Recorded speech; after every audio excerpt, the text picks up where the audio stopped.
Chapter 14. And Abijah rested with his fathers, and was buried in the city of David. Asa his son succeeded him as king, and in his days the country was at peace for 10 years. Asa did what was good and right in the eyes of the Lord his God. He removed the foreign altars and the high places, smashed the sacred stones, and cut down the Asherah poles.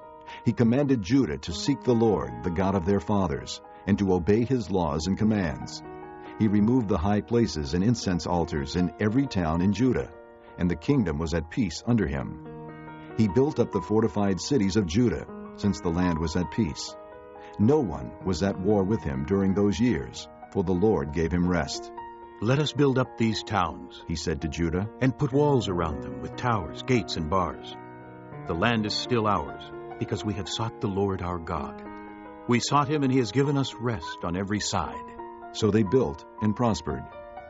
Asa had an army of 300,000 men from Judah, equipped with large shields and with spears, and 280,000 from Benjamin, armed with small shields and with bows.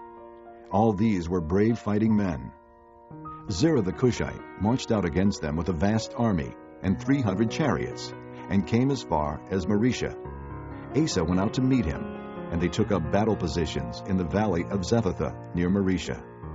Then Asa called to the Lord his God and said, "Lord, there is no one like you to help the powerless against the mighty. Help us, O Lord our God, for we rely on you. And in your name we have come against this vast army. O Lord, you are our God. Do not let man prevail against you." The Lord struck down the Cushites before Asa and Judah.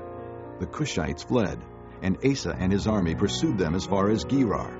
Such a great number of Cushites fell that they could not recover. They were crushed before the Lord and his forces. The men of Judah carried off a large amount of plunder. They destroyed all the villages around Gerar, for the terror of the Lord had fallen upon them. They plundered all these villages, since there was much booty there. They also attacked the camps of the herdsmen, and carried off droves of sheep and goats and camels.